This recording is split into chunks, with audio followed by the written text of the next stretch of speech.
네, 330장 찬송하시죠.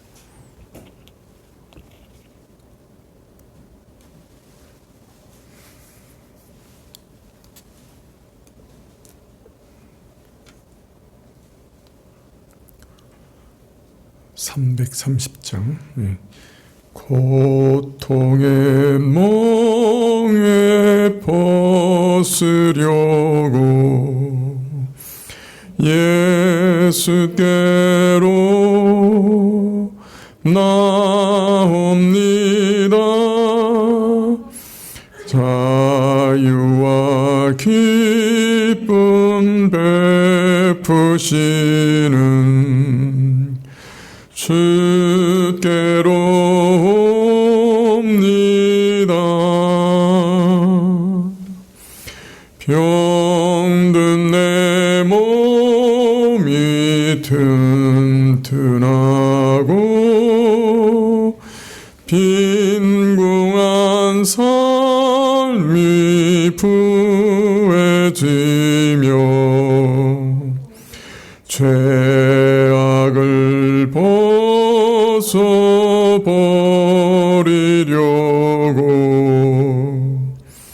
주께로 옵니다.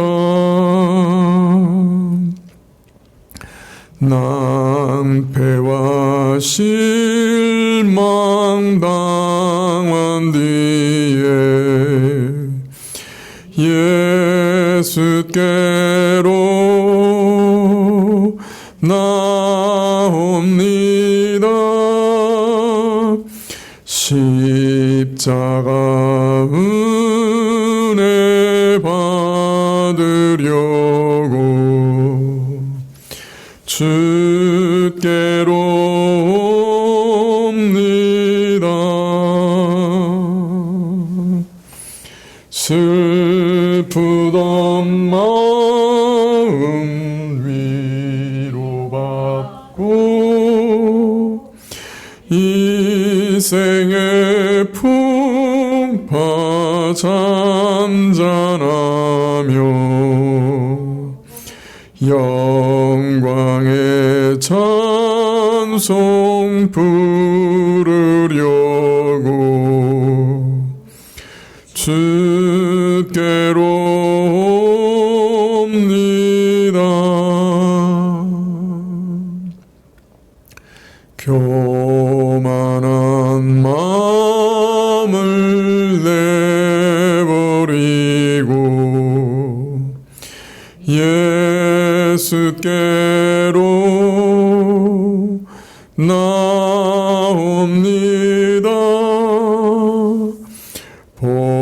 복되신 말씀 따르려고 주께로 옵니다.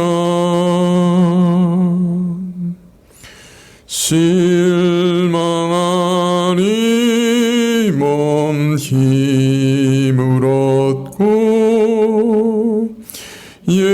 예수의 크신 사랑받아 하늘의 기쁨 맛보려고 주께로 옵니다. 죽음의 길을 벗어나서 예수께로 나옵니다.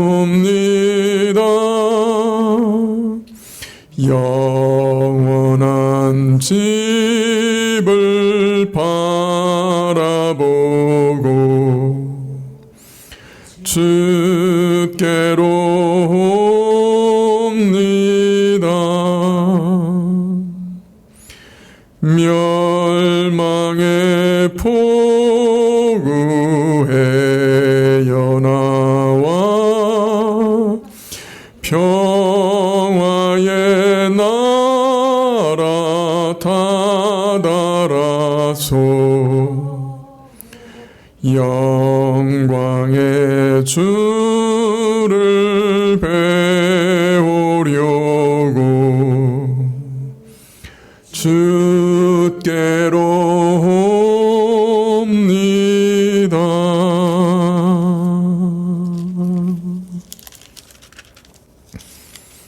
예, 418장 한 장 찬송하시겠습니다. 418장입니다.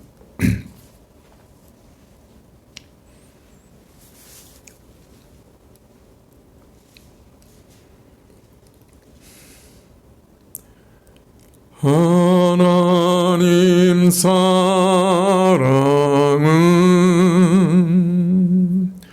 온전한 참 사랑 내 맘에 부어 주시사 충만케 하소서 내 주의 참 사랑 햇빛과 같으니 그 사랑 내게 비추사 뜨겁게 하소서 그 사랑 앞에는 풍파도 그치며 어두운 밤도 안하니 그 힘이 크도다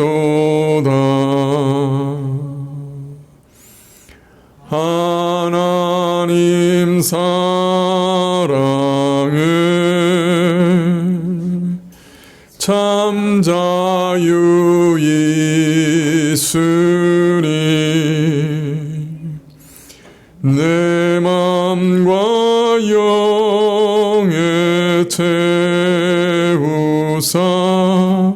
새 힘을 주소서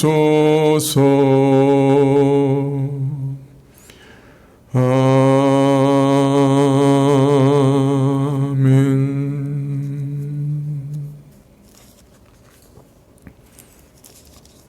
예, 171장 한 장 더 찬송하시죠. 171장입니다.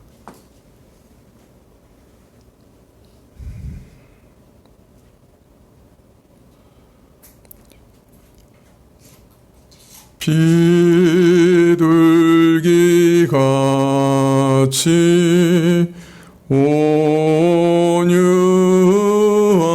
온유한 은혜의 성령 오셔서 거친 맘 만지사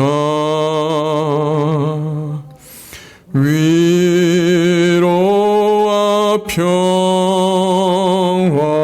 주소서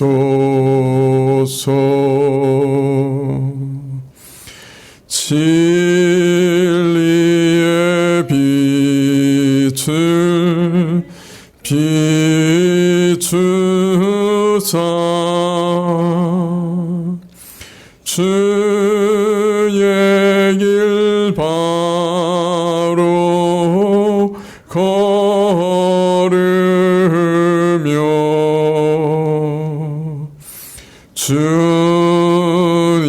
주님을 옆에 모시고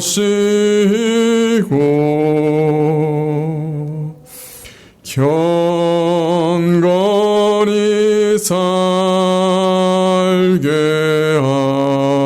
하소서.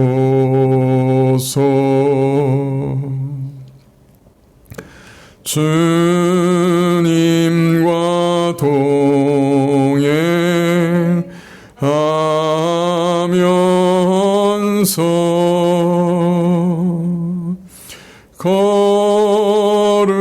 거룩한 길로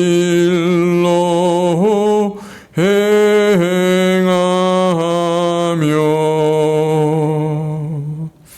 진리의 예수 붙잡고 길 잃지 않게 하소서. 연약한 나를 도우사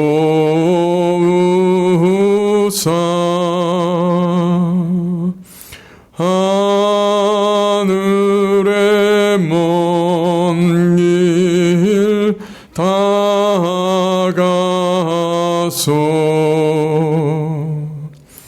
주님의 품에 안기는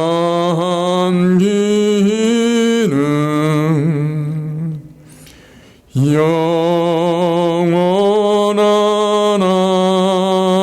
안식 주소서.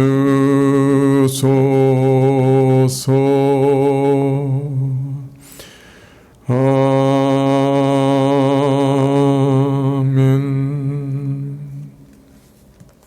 예, 기도하시겠습니다.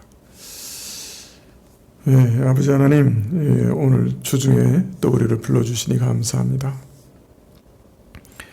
참 우리 교우들이 늘 주를 의식하고 잊어버리지 않는 삶을 살게 하시고, 또 이 주중에도 주님께 나와 예배드리는 일을 잊어버리지 않도록 주께서 도와주시기를 원합니다.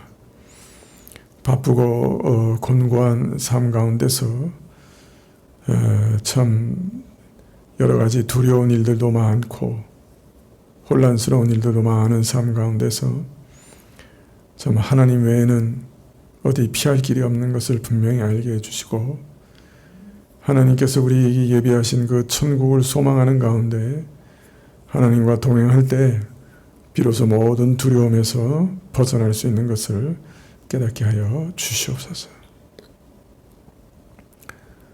참 우리의 삶의 기반이 세상의 어떤 것에 있지 않게 해주시고, 특별히 이 땅에 부귀와 명예와 권세에 있지 않게 하시고, 하나님 한 분 우리 아버지께 있음을 굳게 믿을 수 있도록 주님 우리 교우들 안에 역사해 주시기를 원합니다. 세상에 썩어지고 변화되고 없어지고 부서지고 녹슬 것에 의지하는 한 이 땅 안에 참 평화가 없는 것 깊이 깨닫게 해주시고, 우리 영혼까지 영원토록 보존하시고 우리로 진정한 부함 가운데서 영원토록 살게 하실 하나님은 굳게 믿고, 그 가운데 우리 영혼의 닷을 견고하게 두고 주님, 그래서 하나님이 주시는 평강과 참 하나님이 주시는 기쁨과 하나님이 주시는 안정감 가운데 이 땅을 살아가는 법을 배워 알게 해주시기를 간절히 기도드립니다. 병든 자들, 또 병원에 입원해 있는 자들도 있사오니 주님께서 치료의 영을 주시기를 원하고, 너무 낙심하지 않게 해주시고 우리가 진토로 지원받은 자들인 것을 기억하사 저희를 위로해 주시고 새롭게 해주시기를 간절히 기도드립니다. 우리 자녀들 눈동자 짚어보해 주시고, 불신앙이 참으로 점점 그 세를 얻고 하나님을 대적하는 세력이 참 득세하는 이때에 신앙을 지켜나갈 수 있도록 하나님의 특별한 도우심을 주시기를 간절히 기도드립니다. 오늘도 말씀 주시기를 구하고 예수님의 이름으로 기도합나이다. 아멘.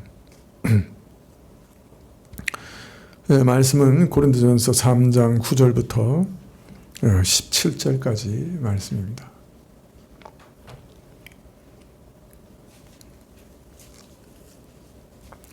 고린도전서 3장 9절부터 17절까지 한 절씩 교독하시죠. 고린도전서 3장 9절부터입니다. 우리는 하나님의 동역자들이요 너희는 하나님의 밭이요 하나님의 집이니라.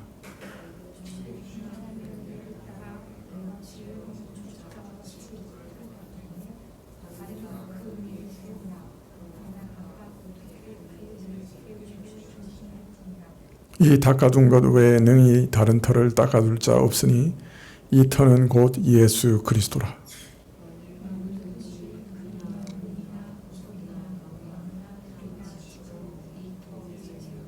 각각 그 공력이 나타날 터인데 그날이 공력을 밝히리니 이는 불로 나타내고 그 불이 각 사람의 공력이 어떠한 것을 시험할 것임이니라.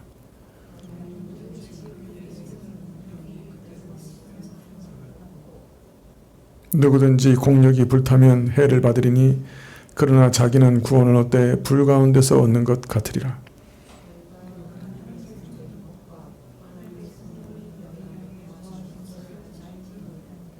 누구든지 하나님의 성전을 더럽히면 하나님이 그 사람을 멸하시리라. 하나님의 성전은 거룩하니 너희도 그러하니라.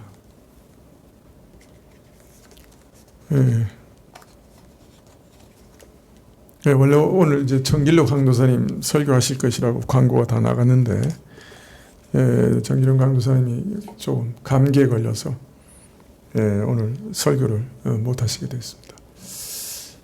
저는 그래서 갑자기 땜빵 하느라고 사실은 뭐 오늘 오후부터 설교 준비를 시작해서 원래는 이제 저희가 매일 성경 읽어 나가는 순서대로 하면 시편 91편부터 설교를 해야 할 터인데 또 그렇게도 못하고 그동안 이제 다음번에 설교할 것들을 이렇게 준비하는 자료 가운데서 그냥 하나를 골라서 오늘 썼습니다. 바울 사도는 고린도 교회를 가리켜서 오늘 말씀해 보면 너희는 하나님의 밭이요 하나님의 집이다 이렇게 말씀하고 있죠. 밭은 일터죠. 집은 거주하는 장소입니다. 하나님의 교회가 하나님의 밭이고 집이다. 그 말은 교회가 하나님께서 일하시는 일터요, 그가 거하시는 거룩한 초소다 하는 뜻이 될 겁니다. 가만히 생각해 보면 상당히 깊은 말씀이에요. 그죠? 하나님께서 온 천지에 늘 일하고 계시죠. 오늘도 모든 피조물들이 유지되고 보존되는 것 다 하나님이 일하심 때문 아닙니까? 참 천만에 가까운 이 큰 도시에 수많은 사람들이 사는데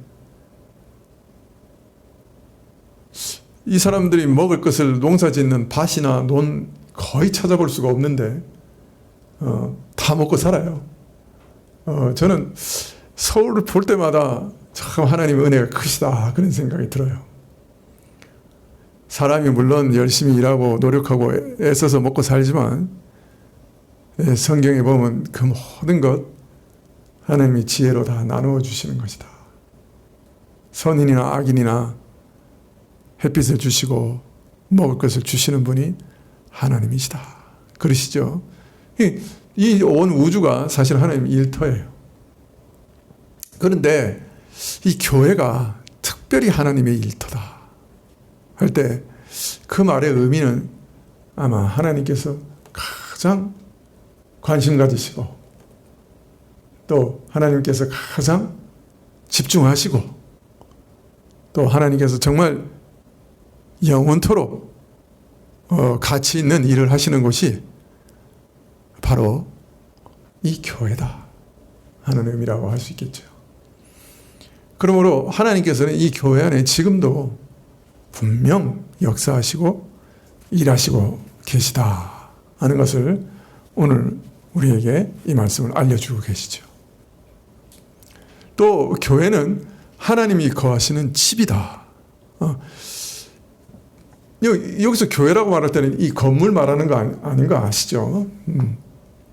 우리 믿는 자들이 모인 바로 이 모임이 하나님이 일하시는 곳이고, 이 인간관계 안에서 예배 가운데서 하나님이 일하고 계시고, 그리고 바로 이 모임, 우리가 모일 때마다, 두세 사람이 모일 때마다 하나님께서 거기 임재하시고, 그래서 우리로 거룩한 성전이라 오늘 16절 말씀에도 너희가 하나님의 성전인 것을, 성령이 너희 안에 거하시는 것을 알지 못하느냐. 성령이 거하시는, 하나님이 우리와 함께 거하시는 하나님의 집이다. 우리가 바로 그런 존재들이다. 우리가 모일 때마다 하나님 함께 하고 계신다. 참 놀랍지요. 그래서 교회는 농부가 밭에서 수고로 일하듯이, 그래서 거기서 결실을 거두듯이 하나님께서 오늘도 하나님 나라의 열매를 거두는 하나님의 일터요, 그 가운데서 거룩한 영혼들을 하나님의 알곡으로 거두고 계시는 하나님의 밭입니다. 그리고 우리와 함께 이 교회 가운데 말씀과 기도 가운데 찬양 가운데 거하시고, 또 우리와 교통하시고 우리와 함께 임재하셔서 함께 하시는 곳, 바로 그것이 교회입니다. 자, 10절에 보면 내게 주신 하나님의 은혜를 따라 내가 지혜로운 건축자와 같이 터를 닦아두매 그랬습니다. 내가 지혜로운 건축자와 같이 터를 닦고 세웠다. 바울은 교회를 하나님의 밭이요 하나님의 집으로 여겼고, 이처럼 고귀한 존재로 교회를 세우고자 하면서 제일 먼저 무엇에 큰 관심을 두었느냐? 제일 관심을 둔 것은 교회를 세울 때 그 토대였다 라고 말하고 있습니다. 건물을 짓는 데 있어서 토대를 마련하는 것이 얼마나 중요한지 구태여 말할 필요 없겠지요.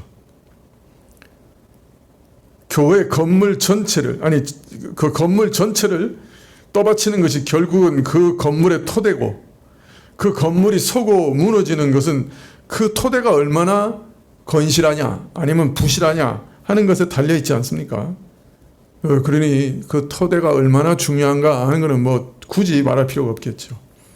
또 우리가 대강 이 토대를 보면 이 건물의 크기가 얼마나 되다, 또 이 건물의 모양이 어떻다, 또 이 건물은 도대체 어떤 쓰임새가 있을 건가, 이런 거 대강 짐작할 수 있어요.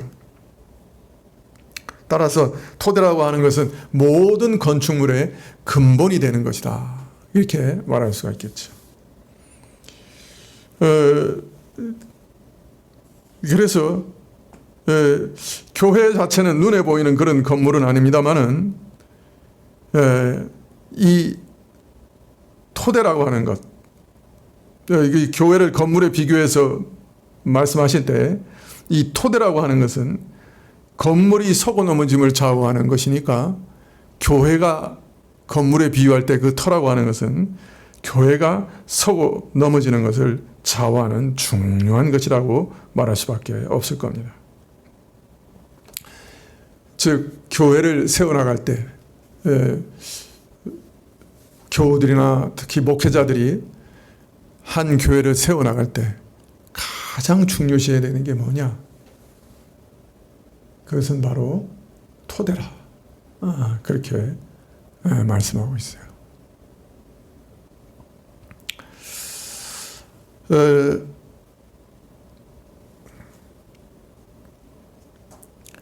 그래서 10절에 보면 내게 주신 하나님의 은혜를 따라 내가 지혜로운 건축자와 같이 터를 닦아두었다, 이렇게 얘기합니다.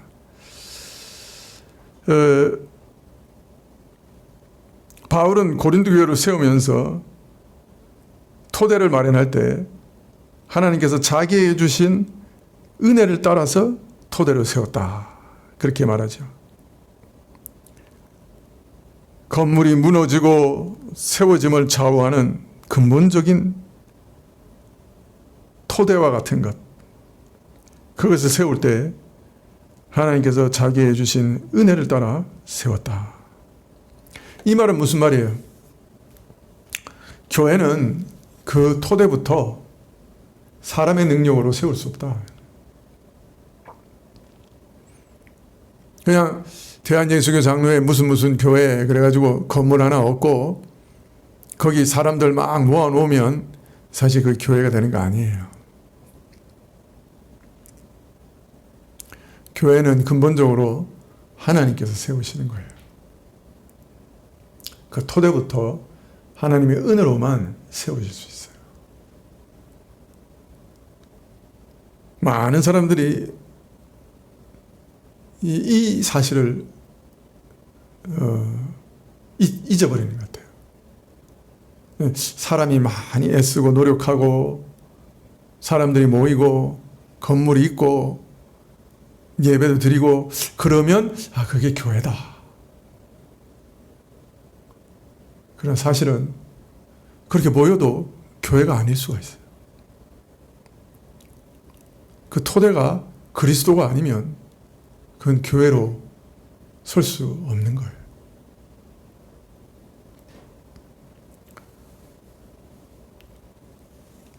자, 그러면서 내가 지혜로운 건축자와 같이 그 터를 닦았다. 그렇게 말합니다. 이 말은 자랑은 아니겠죠. 나 참 지혜로워서 내가 그 터를 잘 닦았어. 그런 말은 아니겠죠. 왜냐하면 근본적으로 바로 앞에서 하나님의 은혜를 따라서 내가 교회 토대를 쌓았다 이렇게 얘기하니까 그걸 전적으로 하나님께서 하신 거다고 얘기해놓고 근데 그 다음에 내가 지혜로운 건축자처럼 터를 세웠다 그렇게 얘기하고 있단 말이에요. 그 말은 하나님의 은혜를 통해서 이루어진 일이지만은 하나님의 은혜를 따라 세워진 것이지만은 그러나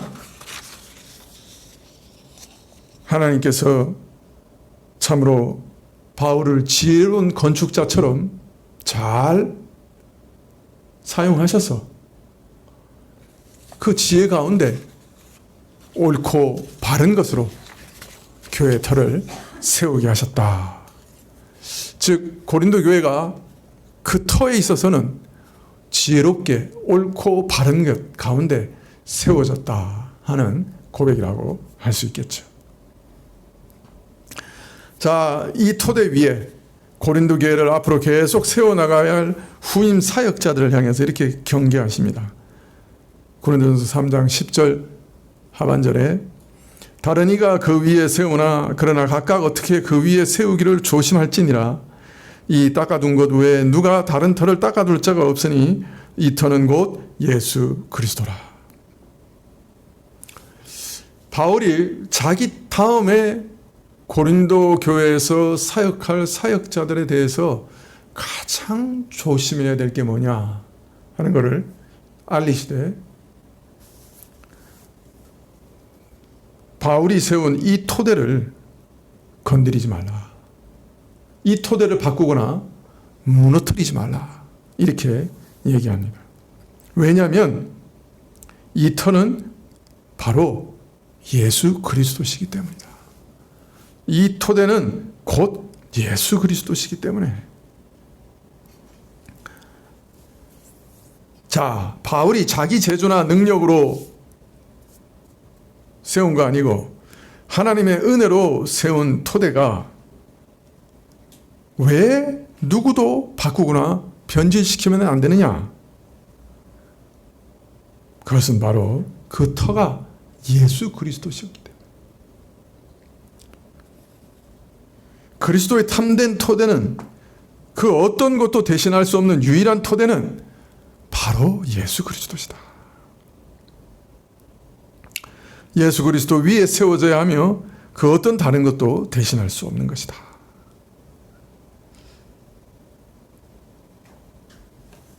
그래서 교회는 그 전체가 그 모두가 오직 그리스도 위에만 세워져야 한다. 그렇게 말씀하십니다. 자, 자, 그러면 그리스도가 토대가 된다는 말은 무슨 의미예요? 그래서 쉽게 한마디로 얘기하면 복음의 핵심을 가리키는 거라고 할 수 있겠죠. 그리스도께서 죄인을 구원하시기 위해서 자기를 내어주신 그 십자가의 은혜 위에 교회를 세운다 하는 뜻이겠죠. 개인이나 교회 전체나 다 마찬가지예요. 지금까지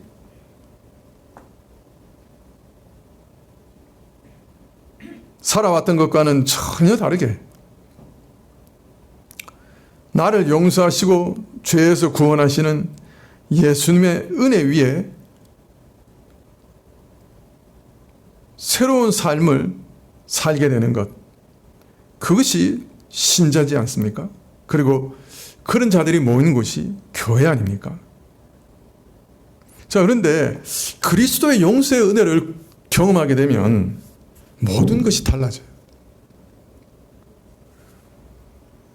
나를 용서하시고 죄에서 벗어나게 하시는 그 은혜는 이상하게 나를 변화시킵니다. 물론 내가 참 그 무서운 죄들을 다 용서받고 예수님께서 참 내가 받아야 할 지옥의 형벌을 참 십자가에서 다 받으시고 내가 끊어져야 할 때 하나님 앞에서 예수님이 대신 끊어지시고 내가 지옥의 목마름을 경험해야 되는데 예수님께서 지옥의 모든 그 목마름을 다 내 대신 경험하셨죠. 그래서 엘리 엘리 라마 사박다니 외치시면서 내가 지옥에서 영원히 하나님 앞에서 끊어져야 될 그 형벌을 예수님이 대신 받으셨어요.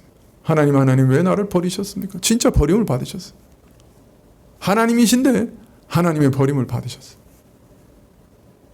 근데 그 은혜를 정말 깨닫게 되면 이상하게 그 이후로는 죄를 미워하게 돼요. 물론 죄에서 완전히 벗어나게 된다는 건 아니에요. 죽을 때까지 우리는 죄와 싸울 거예요. 그렇지만은 죄를 미워하게 돼요. 자, 그래서 예수 그리스도의 그 속죄함의 은혜를 얻은 사람은 죄를 미워하는 토대를 갖게 돼요. 자, 그러므로 그 위에 세워지는 교회는 사람은 죄를 미워하는 새 사람으로 살고 죄를 미워하는 교회로 살게 되는 거죠. 이전에 좋아하던 것 다 부끄럽게 여겨져요. 이전에는 사람을 어떻게 봤어요? 아, 저 사람이 뭐를 얼마나 많이 가졌나? 저 사람 어디 출신이냐? 저 사람 학교가 어디냐? 그죠? 저 사람 능력이 어떠냐? 저 사람 권세가 많냐? 근데 이제는 어떻게 봐요? 아, 저 사람 신자냐 아니냐? 그것만 봐요. 아유, 신자 아니면 저 사람 영원한 심판받아서 죽을 건데 저 사람 어떻게 하면 좋지? 그렇게 봐요. 세상 이거 나머지도 다 안 봐요. 그게 토대예요. 그러니 교회 안에서도 그게 토대니까 서로를 바라볼 때 다른 건 안 봐요. 세상 것은 안 봐요. 그리스도께서 값주고 사신 형제로 참으로 그리스도가 사랑하신 형제로 서로를 바라봐요.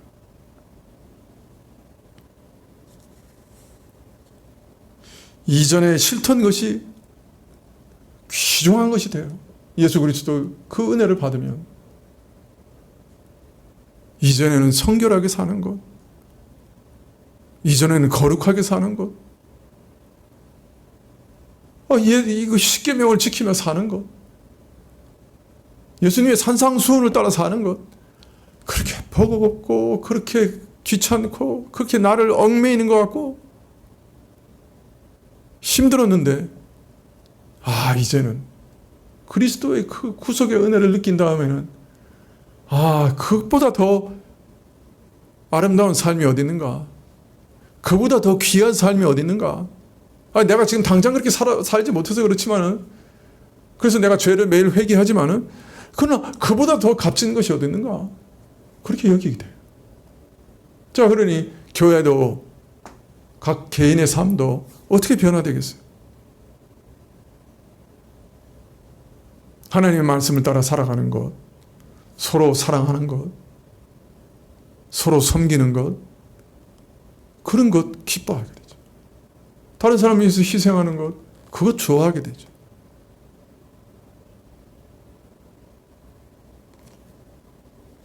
물질을 사용하는 법도 달라지고, 옛날에는 내가 좋아하는 것, 내가 원하는 것, 내 유익을 위해서 쓰던 건데 이제는 하나님의 영광을 위해서 쓰고 다른 사람의 유익을 위해서 쓰는 그런 놀라운 변화들이 일어나는 거죠.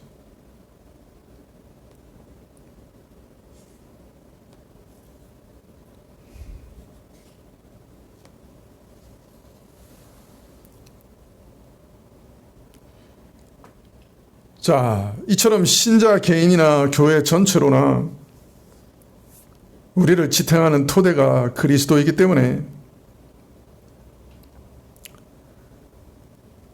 참 겉으로는 표가 나지 않을지라도 이 토대라고 하는 건 밑에 깔려 있어서 잘 안 보여요. 그죠? 겉으로 안 보일 수 있어요.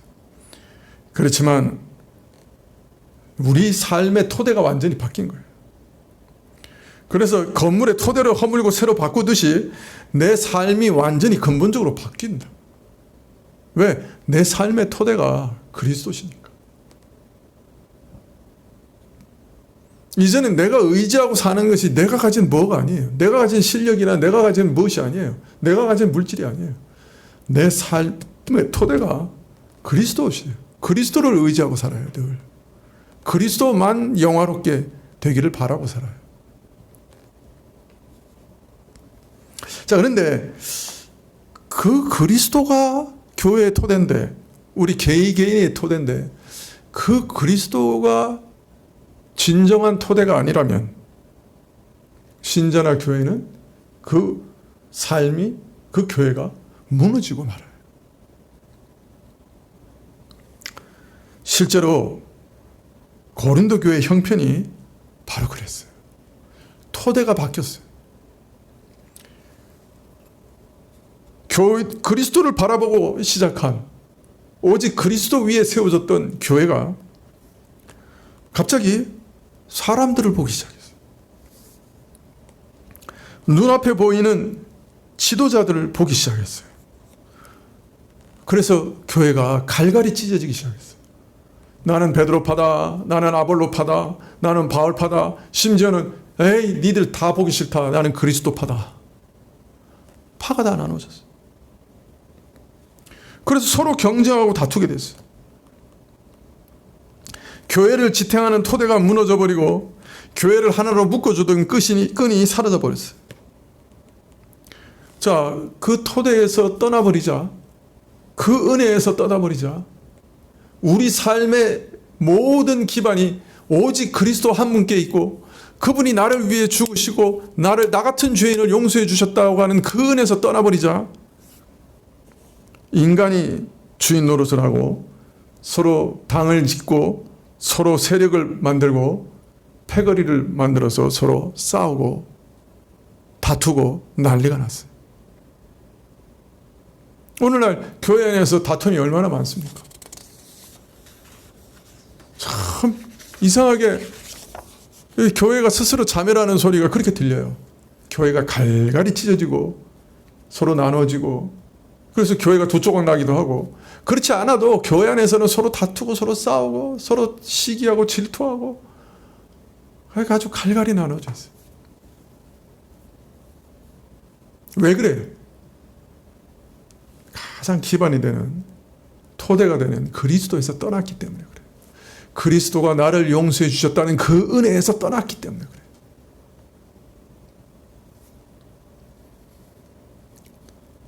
자, 그리스도를 떠나면요, 자연스럽게 세상에 집착하게 됩니다. 사람에게 집착하게 됩니다. 그래서 심지어 신자가 신자로 더불어 불의를 행하다가 뭐 돈 떼먹고 난리가 나서 다투고, 심지어는 세상 법정에까지 가서 송사를 벌이고 있습니다. 심지어 유혹의 눈이 멀어서 인륜을 짓밟는 그런 폐륜을 서슴지 않고 행합니다. 바울이 참다 못해서 어째서 이런 자를 교회에서 내쫓지 않느냐고 책망하기 이르게 됐죠. 영육 간에 하나님께서 세우신 질서들이 혼란해져서 믿음과 불신앙의 구분조차 흐릿해진 나머지 교회에서 성찬에 참여했던 사람이 그대로 나가서 우상 숭배 자리에 또 참여하는 형편이라, 참 너희가 주의 잔과 귀신의 잔을 겸하여 마시지 못한데 어떻게 주의 잔과 귀신의 잔에, 주의 상과 귀신의 상에 겸하여 참여할 수 있느냐, 바울이 안타까워 부르짖기도 합니다. 이것이 그 교회의 터전인 그리스도를 떠난 교회의 모습인 거죠.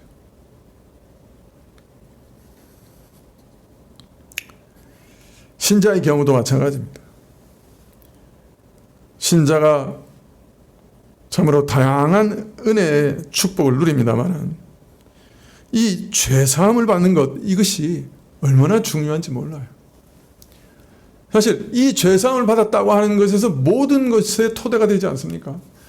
그 이후에 우리가 비로소 새로운 사람으로 거룩한 삶을 살 수 있는 거 아닙니까? 신자의 이후의 모든 감사, 하나님을 향한 감사는 내가 구원받았다는 것에 대한 감사의 삶이고, 신자의 삶을 한마디로 말하면 감사라고 말할 수 있는데, 그 감사의 모든 근원은 내가 죄를 용서받고 구원받았다는 데 있지 않습니까? 신자의 모든 성결한 삶도 죄사함의 은혜에서 시작되고 거기 토대를 두고 있습니다. 따라서 신자의 성결의 삶은 이처럼 죄사함의 은혜에서 시작되고 거기 토대를 두고 있습니다. 이것이 무너지면 너무나 처참한 결과를 초래하기 때문에 바울은 엄중히 경계하기를 그리스도의 터 위에 다른 것을 닦아두면 안 된다고 그렇게 말씀하고 있는 거예요. 교회의 관심이 그리스도와 그 말씀에서 떠나는 순간에 교회는 세상이 되고 맙니다. 난장판이 됩니다. 교회의 터가 그리스도가 아니라 사람이나 목사나 다른 무엇이 되면 교회는 무너지게 되어 있어요.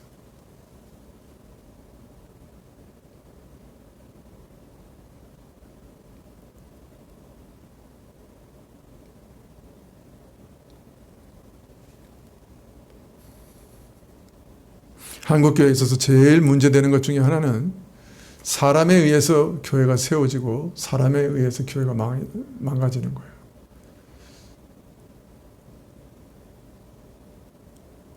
사람이 토대로 있는 경우가 많은 거죠.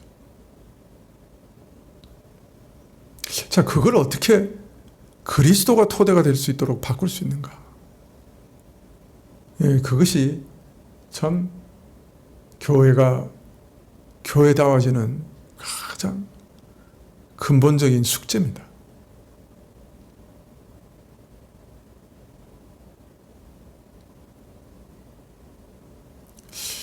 제일 두려운 게 그거예요.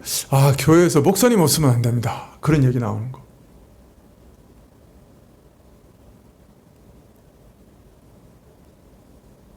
누가 없으면 안 됩니다. 이런 얘기 나오는 거. 가장 두려운 얘기 중에 하나예요.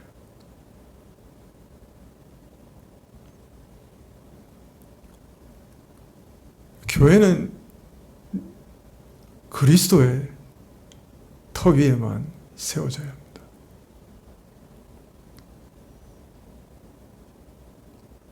이 사람은 은근히 그런 소리 듣기 좋아해.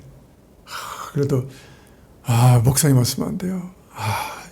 누구 없으면 안 돼요. 근데 참 무서운 얘기예요, 사실. 교회에서 누구 없으면 안 돼요 라는 사람은 없어요.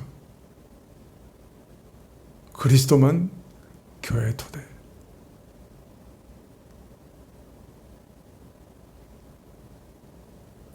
교회는 바울 없어도 되고요, 베드로 없어도 되고요, 아볼로 없어도 돼요. 믿으세요?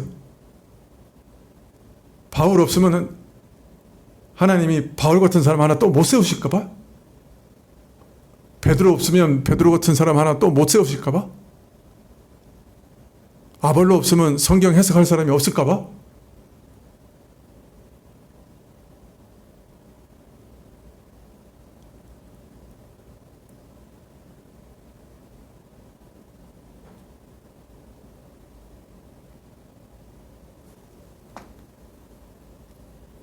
성령이 임하시면 막대기를 세워놔도 아마 사람들 다 회개하고 새롭게 될 거예요.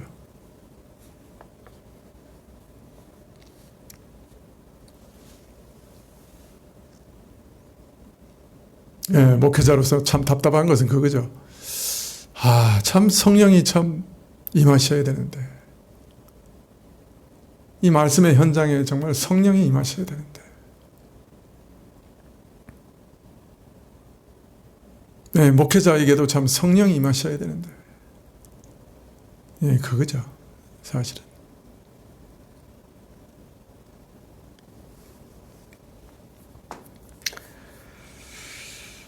예, 바울은 이 토대를 바꾸거나 손삭해서는 안 된다 가르치신 이후에 이 토대 위에 그러면 이제 교회는 어떻게 세워가야 하는가? 그 교회를 그 토대 위에 세워갈 때 무엇을 유의해야 되는가? 하는 것을 12절부터 말씀하십니다. 만일 누구든지 금이나 은이나 보석이나 나무나 풀이나 짚으로 이 터 위에 세우면, 자, 그리스도 터 위에 계속 교회가 지어져 갈 때 금은 보석, 나무, 풀, 집 다양한 재료로 지어져 간다고 그랬어요. 자, 그러니까 이런 다양한 재료로 세워가니까 또 이런 다양한 재료가 어느 쪽은 많이 들어가고 어느 쪽 적게 들어가고, 그죠? 어떤 거는 금으로 세워지고 어떤 거는 보석으로 세워지고 어떤 거는 풀로 세워지고 어떤 건 나무로 세워지고, 그러니까 아마 교회의 모습은 획일적인 것이 아니고 매우 다양한 모습으로 세워질 수 있을 거예요. 교회마다 나름대로 어떤 특색을 가지고 있을 거예요. 그러나 그 모습이 어떠하든지 어떤 재료로 지어져 가든지 토대는 그리스도라고 하는 데는 변화가 없다는 거예요. 다양한 모습을 지니고 세워져 가지만은, 그러나 토대를 손상하거나 허물어서는 안 된다. 토대만큼은 변할 수 없다 하고 말하고 있는 것이죠. 자, 그리고 그것이 언제 드러나느냐, 잘 세워졌는지 못 세워졌는지 언제 드러나느냐, 13절에 각각 공력이 나타날 것인데 그날이 공력을 밝히리니 이는 불로 나타나고 그 불이 각각 사람의 공력이 어떠한 것을 시험할 것임이라. 여기서 공력이라는 말은 일에서 만들어 놓은 결과라는 거예요. 그 결과가, 사람들이 애써서 교회를 세워놓은 그 결과가 밝히 드러날 날이 올 것이라 하고 말합니다. 공력을 밝히는 날이 올 거다. 그럼 다른 말로 말하면 무슨 말이에요?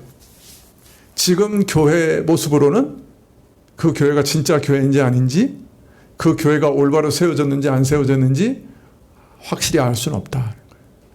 근데 그런 날이 올 거라는 거예요. 언제? 마지막 때 불로 모든 것이 심판받을 때 공력이 확실하게 드러날 거다. 감추어진 것이 그때 비로소 드러나게 될 것이고, 그때 비로소 그 교회를 올바르게 목회했는지, 그 목회자와 교인들이 교회를 올바로 세워갔는지 그때 드러날 것이다. 지금은 알 수 없어요. 사람들은 그냥 지금은 교회 겉모습만 봐요. 교회 건물이 얼마나 큰지, 사람들이 얼마나 많이 모였는지, 거기 얼마나 참 부한 사람들이 모였는지, 얼마나 참 교회 헌금이 많은지, 그 교회가 얼마나 이 사회에서 뭔가 많이 만들어내고 또 뭐 영향을 끼치는지, 그런 것만 볼 수 있어요. 그죠? 그러나 그것으로는 그것이 진짜 교회였는지 아니었는지, 그 교회가 얼마나 올바로 세워졌는지 안 세워졌는지 알 수 없다는 거예요. 지금은 밝히 드러나고 있지 않다는 거예요. 그것이 밝히 드러날 날이 올 거라는 거예요.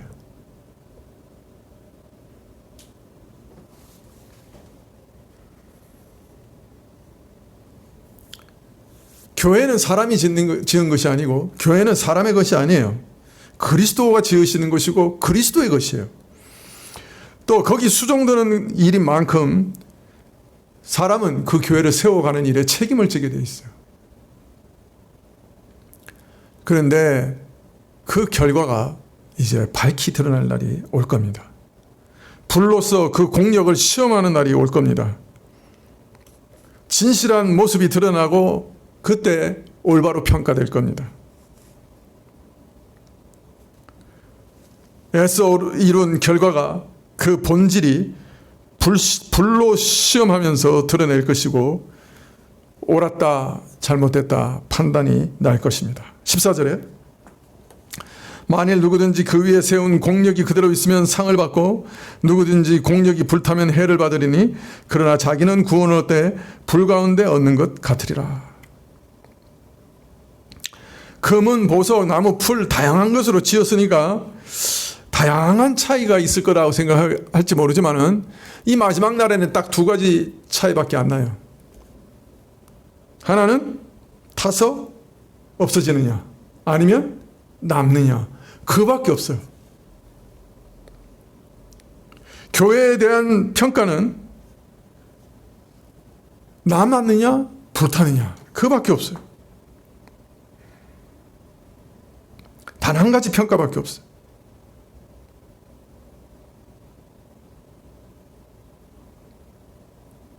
하나님의 평가는 세상과 함께 불에 타 없어질 것으로 지어졌느냐 아니면 불타지 않고 영원한 가치가 있는 것으로 지어졌느냐 그밖에 없어요.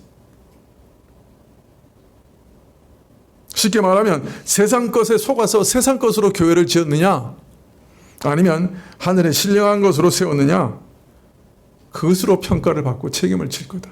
그렇게 말하고 있어요.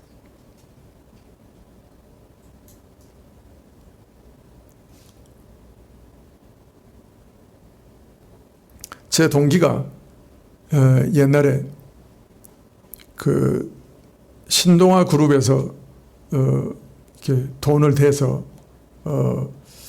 만든 그 큰 연구소에 교회 연구소에서 근무했어요. 신학교를 나왔는데 그 목사 안수 받았는데 목회는 안 하고 그 연구소에 가서 이제 근무를 했는데 거기서 이제 그 당시에는 이제 신동아 그룹이 막 엄청 많은 돈을 가지고 막 후원을 했으니까 거기 이제 횃불 뭐 회관 그런 것도 짓고 그 다음에 이제 거기 연구소도 두고 막 그랬죠. 근데 그 동기가 한번 우리 동기들 모인 자리에서 이런 말 한번 했어요. 야, 돈으로 사람도 모을 수 있고 돈으로 다 할 수 있더라.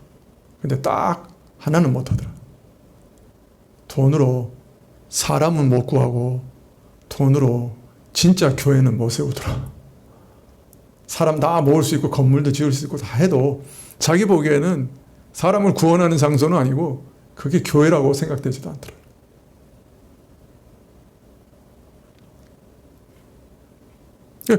교회 옛날에는 막 교회 큰 건물 지으면 뭐 사람들이 막 몰려왔잖아요, 그죠?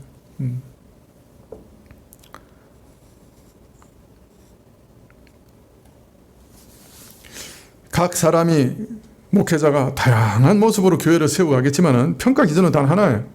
땅에 썩을 것으로 세상과 함께 불타 없어질 것으로 교회를 세우느냐, 아니면 하늘에 쌓는 보물과 같이 영원히 변치 않는 걸로 세울 것인가. 그 둘밖에 없다. 공력이 그대로 있으면 상을 받고 그게 불타면 해를 받는다. 여기서 해를 받는다 하는 말은 무슨 심판이나 형벌을 받는다는 그런 뜻이 아니고 손실을 본다 그런 뜻이에요. 허무해진다는 거예요. 아무 가치가 없다는 것이 드러난다는 거예요. 일평생 교회를 세운다고 열심히 노력했는데 사실은 그 교회가 아니야. 자기는 겨우 구원을 얻었는데 자기가 일평생 노력한 건 다 헛되어 버렸어요. 아무것도 남지 않았다. 그런 경우도 있을 거예요.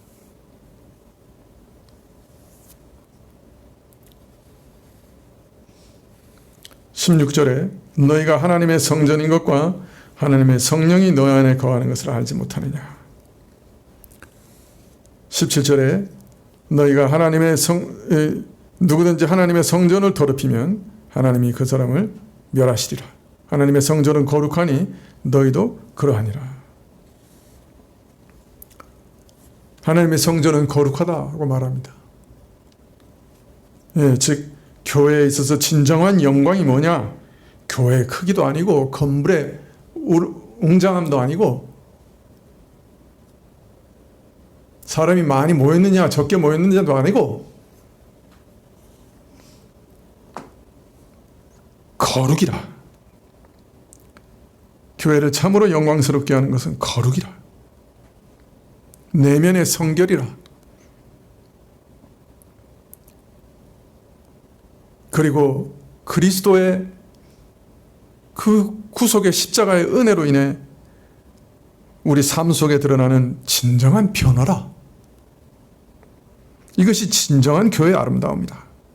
이것이 마지막 날까지 영광스럽게 남을 것이다. 그 가치가 하나님의 능력으로 베푸신 은혜, 거룩한 성도의 모습, 그것이 영영이 남을 거다.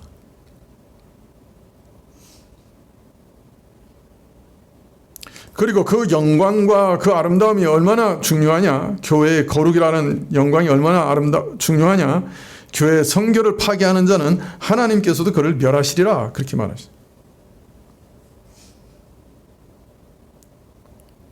그리스도의 터, 그 십자가의 은혜의 터 위에 세워져가는 교회, 그 교회의 진정한 아름다운 영광을, 그 영원히 가는 가치를 한마디로 말씀하시기를 성결이라, 거룩이라 말씀하시고, 이것이 하나님 앞에 얼마나 중요한가, 얼마나 귀한가에 대해 말씀하시기를 이를 파괴하는 반드시 책임을 물으시겠다, 그렇게 말씀하고 있어요. 여러분, 그러므로 우리가 정말 교회를 세워갈 때 주의해야 될 것은 세상의 어느 것이 교회에 들어오지 못하도록 하는 겁니다. 세상에 귀하다고 여겨지는 것, 부자, 권세, 명예, 지식, 이런 것 교회 안에서는 대접해주면 안 돼요. 어떤 면에서. 교회들마다 부자 아니면 장로님 못 되는 거, 그거부터 바꿔야 돼요. 그 기준이 하나님 그 뜻을 가장 순종 잘하고 하나님 뜻을 잘 알아듣는 그것이 장로의 기준이 되어야 돼요. 목사, 어느 학교 나왔느냐, 얼마나 공부했느냐, 그거 별로 중요하지 않아요. 정말 말씀을 잘 해석하는가, 그리고 정말 은혜가 있는가, 그게 중요해요. 미안한 말이지만 우리 신학교에서 되게 미안한 말인데, 예비고사 그때 예비고사 1등 하신 분이 계셨어요. 교수님인데 예비고사 1등이요. 그리고 다 아는 S대 나오시고 전국 톱이었으니까. 그리고 신학교 교수가 되신 분이 계셨는데, 참 대단히 죄송한 말이지만 그분한테 제가 은혜를 제일 못 받았어요. 그래서 내가 깨달았어요. 은혜는 지적 실력이 아니구나.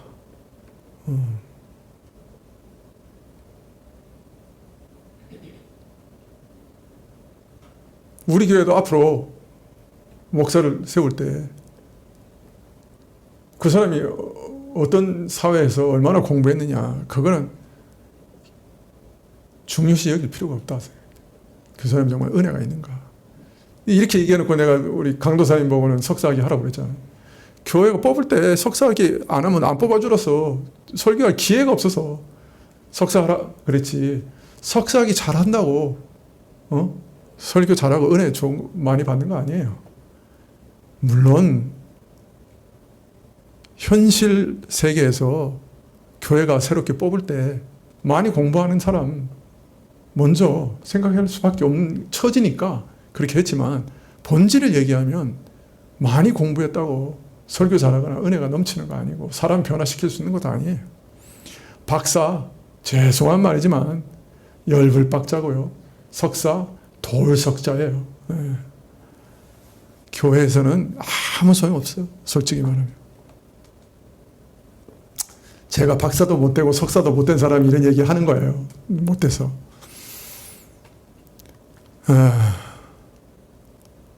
여러분, 교회에 세상 것 가지고 들어오지 않도록 조심해야 돼요.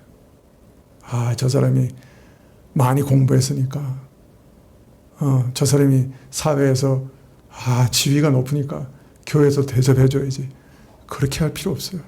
오히려 그 사람들은 사회에서 많이 대접받으니까 약간 이렇게 천시해도 돼요. 뭐 사회에서 다 대접받고 있는데 뭐. 교회는 그 터가 분명해야 돼요. 다른 거 외에 다른 거 생각할 필요 없어요. 그리스도의 그 십자가의 은혜가 밝히 드러나고 그 십자가의 은혜 가운데 변화되고 그 십자가의 은혜가 올바로 전달되고 그 십자가의 은혜로 그 가운데 사람들이 변화되고 교회도 그 십자가의 은혜 가운데 세워지고 그거 외에는 중요한 게 없어요.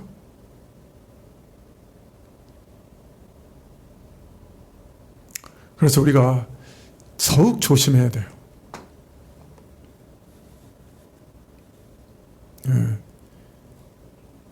세상이 물밀듯이 교회 안에 지금 들어오는 형편인데 깨어서 잘 분별해야 돼요. 그리고 이 교회가 말씀을 따라 세상과 구별되는 거룩한 교회의 모습을 이루어갈 수 있도록 늘 죄와 싸우는 그런 교회가 되어야 합니다. 우리 자신의 죄와 싸우고 교회 안에 뿌리 내려 있는 죄와 싸우는 그런 교회가 되어야 돼요. 그런 교회가 될 때 하나님께서 여기 진정으로 하나님께서 기뻐하시는 교회, 하나님이 인정하시는 교회가 여기 있다. 그렇게 말씀하실 겁니다.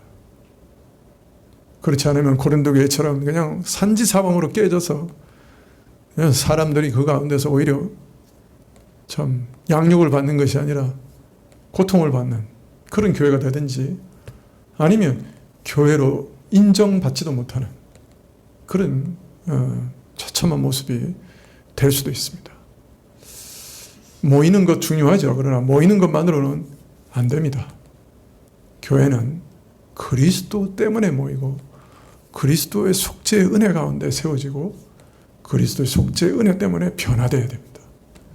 이게 교회에 있어서 핵심적인 요체입니다. 기도하시겠습니다. 주님, 참 이 세상에 그 어떤 단체와도 다른 교회를 우리에게 주셨습니다. 그리스도의 피값으로 사신 교회를 우리에게 주셨습니다. 이 교회를 섬기는 목회자의 악하고 게으름을 용서해 주십시오.